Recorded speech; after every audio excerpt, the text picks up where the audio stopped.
it's Miss Stacy, and welcome back to Church Online. I know that things are looking a little upside down than our normal day to day. For example, you should be in school during the week, or you're really missing out on your favorite restaurant that you would go out, or maybe a birthday, or a family party you're supposed to be attending.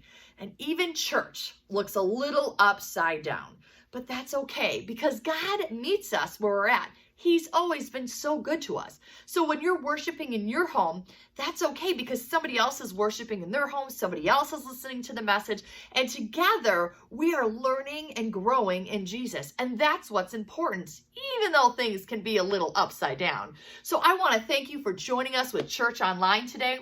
And you know what to do. It's time to get up on your feet to get ready to praise and worship Jesus. So grab your sibling, grab your parent, and never be ashamed to worship Jesus. We can lift our hands and we can dance and sing praises to God. So get up, here we go. We love you, and I'll see you on the other side.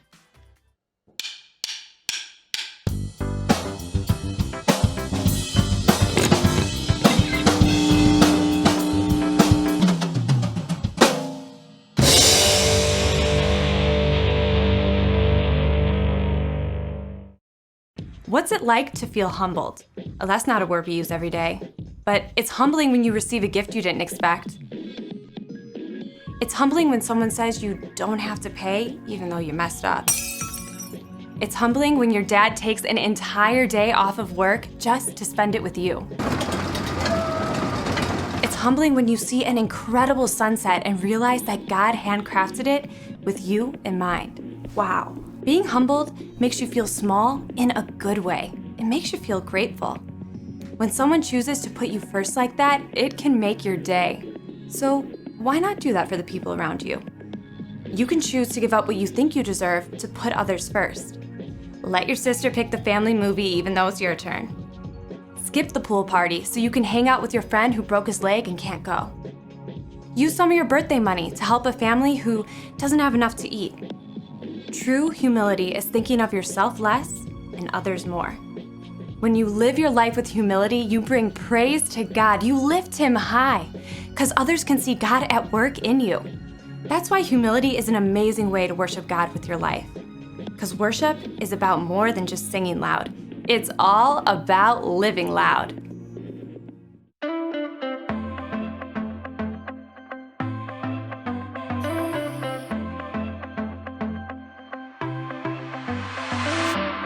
Everywhere that I go, you're there with me. Even in the night when I cannot see, I know you're by my side and I will be just fine. Oh God, you're always good to me. I wanna say thank you. I will live my life to praise you, and lift you high. Every night and day I'll follow in your ways. I wanna say thank you. I wanna say thank you, God. Every breath that I take, you give to me.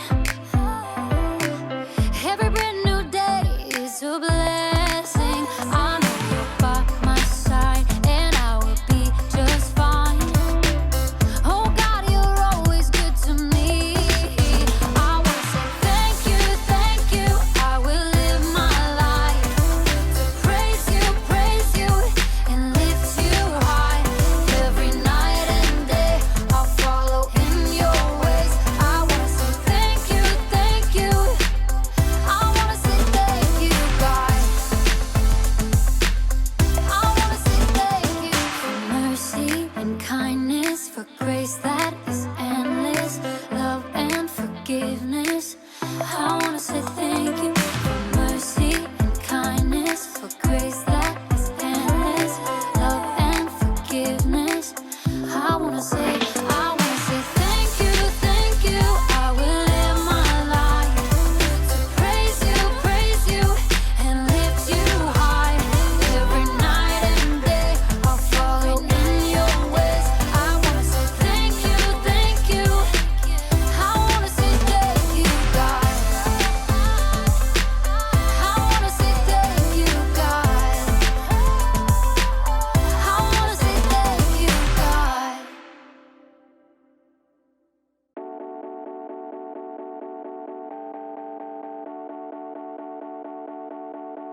Hey, this is Jacob, or, just Jake. Is everyone okay? There was like an earthquake or something in my room. I didn't feel it when I was outside my room, but then when I came in the room, everything was turned upside down. My table, my bed, also known as my couch, my Ferrari, my sculpture. That's better. I don't know how this could have. Wait a second. Is there such a thing as roomquake?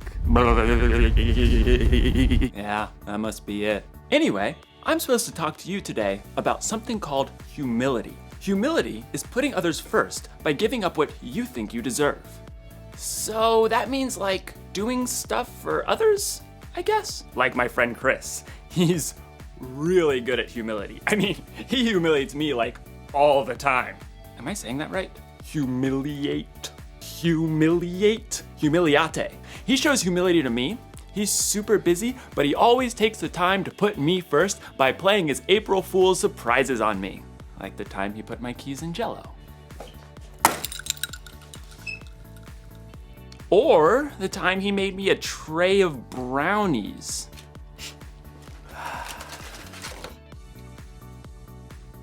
Brownies. And who can forget the old unscrew the top off the salt surprise?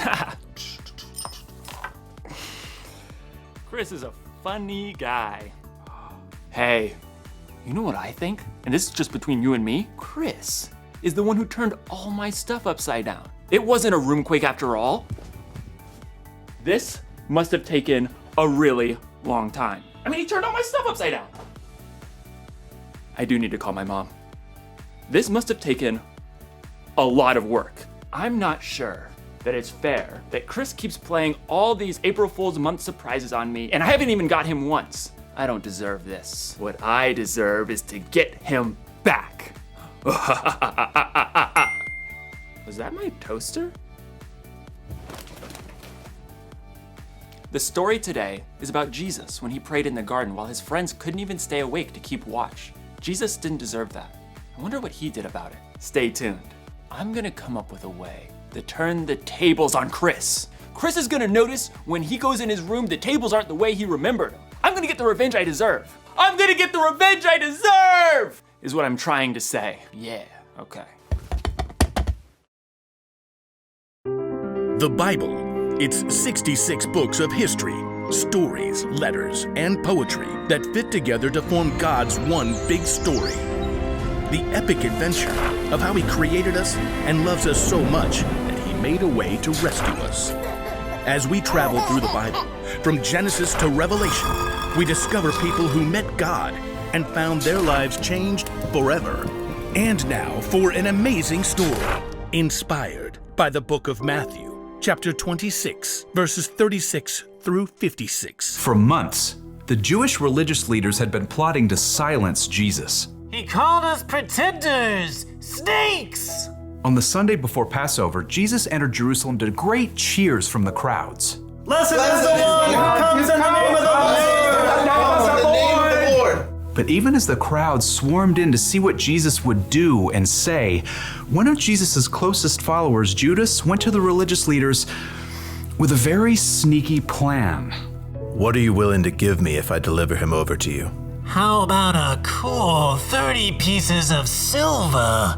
Jesus knew these plans, but he also knew that his mission was to face those who hated him and let them take him without defending himself. He prepared his closest friends for this during a Passover meal, and then afterwards led them out of the city toward the Mount of Olives. Judas had already left them. In a little while, you will no longer see me. Then after a little while, you will see me. I came from the Father and entered the world. Now I am leaving the world and going back to the Father. The air cooled as the evening darkened. This very night, you will all turn away because of me.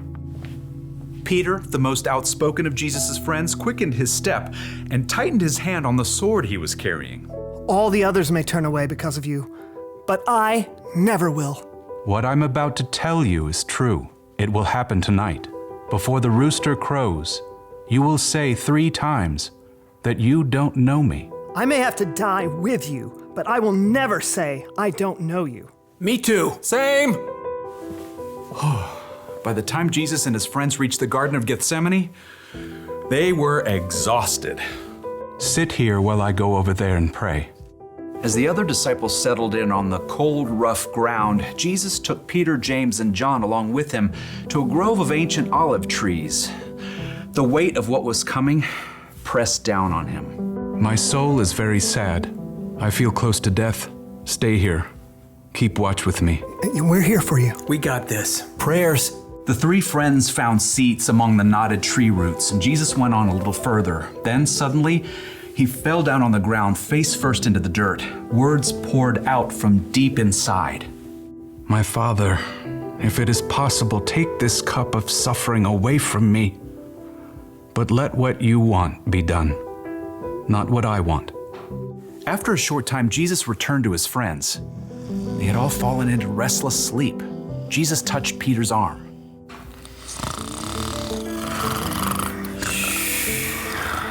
What? Huh? We're just praying. Couldn't you men keep watch with me for 1 hour? Watch and pray. Then you won't fall into sin when you are tempted. The spirit is willing, but the body is weak. We'll stay awake this time. Got you covered. Again, Jesus threw himself down to pray.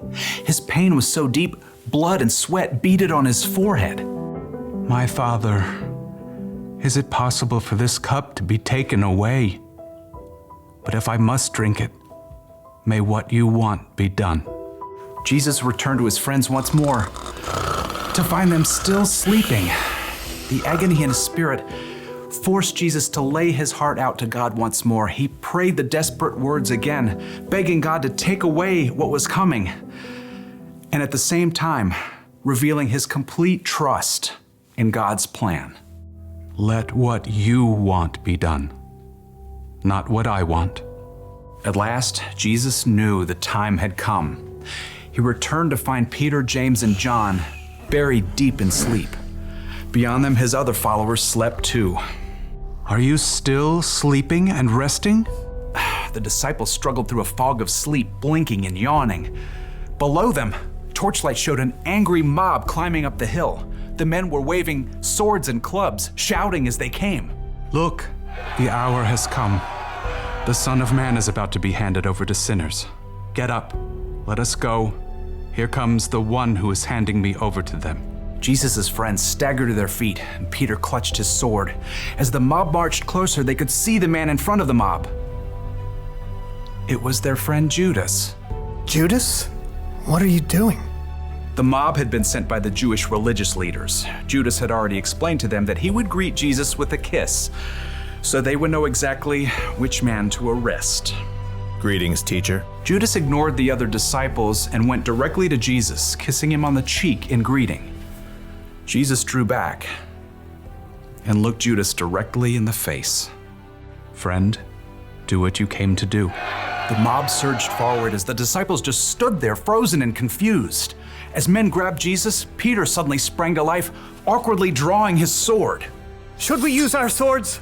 Peter didn't wait for an answer, but he struck out wildly. His blade sliced right through the ear of the high priest's servant.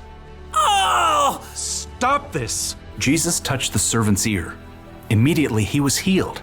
Put your sword back in its place. Do you think I can't ask my Father for help? He would send an army of more than 70,000 angels right away. But then how would the scriptures come true? They say it must happen in this way. Jesus turned back to the mob and the men who held him. They hovered there, uncertain, in the flickering light of their torches. Am I leading a band of armed men against you? Do you have to come out with swords and clubs to capture me? Every day I sat in the temple courtyard teaching, and you didn't arrest me. But all this has happened so that the words of the prophets would come true. No one could respond to Jesus. Instead, they arrested him and led him away. And his friends who said they'd be with him through anything ran away. Jesus made the choice that would bring life to everyone, but that would cost him everything.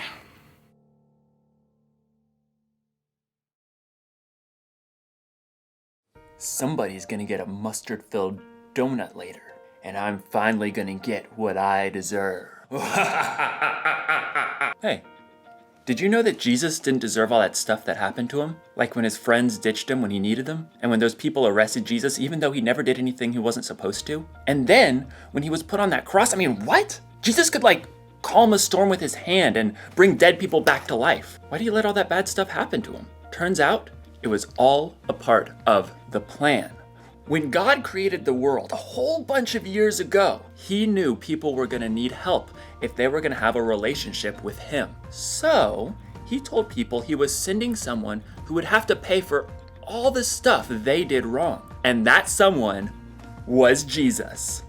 But it's not like Jesus wanted to go through all that bad stuff. In the garden, he was like, God, any chance there's a different way to save the world and stuff? But then Jesus was like, it's not about what I want, God, because what you want is better. So, what did Jesus do to his friends in the garden who let him down? He put them first.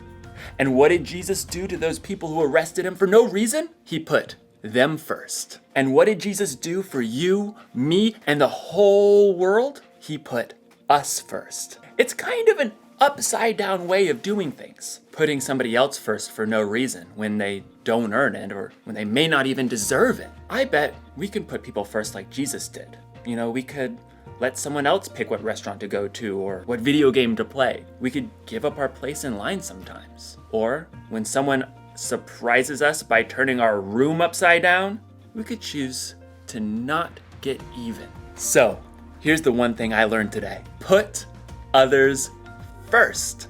It's not about what we deserve. It's not about what we want. What God wants is better. So, April Fool's month or not, I'm gonna put people first. And Chris, if you're watching, keep the surprises coming. But I won't be taking my revenge. I'll just be sitting here, getting what I truly deserve. A delicious mustard-filled donut. That's some good stuff right there. That's some good mustard. See you next time. Hey Kidslife kids, welcome back. What an incredible lesson we learned today. We learned that no matter what, Jesus puts people first. He did it with his own enemy. He healed his ear, and even when he was praying in the garden, he told his Father in heaven, I don't know. But in the end, he said, your will be done. What does that mean, your will be done? It means even though I'm not too sure, I'm going to go ahead and put my Father's wishes and plan before my own. Jesus is the greatest example for us. So how can we put that into practice this week? Well, how about when it's family game night and you really, really want to play this game, but your sibling wants to play that game? Well, how about we let your sibling go first? How about we put others first? Or when it's your time to order out and it's DoorDash and it's a family discussion and you really, really want tacos, but somebody else wants sushi. Why not let them choose? Put others first. Jesus is the greatest example of that. So this week, that's your challenge. Simply put others first in this upside down world that we're in right now. So check us out this week on our Facebook page, our YouTube channel, and know that you are loved, you are blessed, and we can't wait to see you next week. All right, bye guys.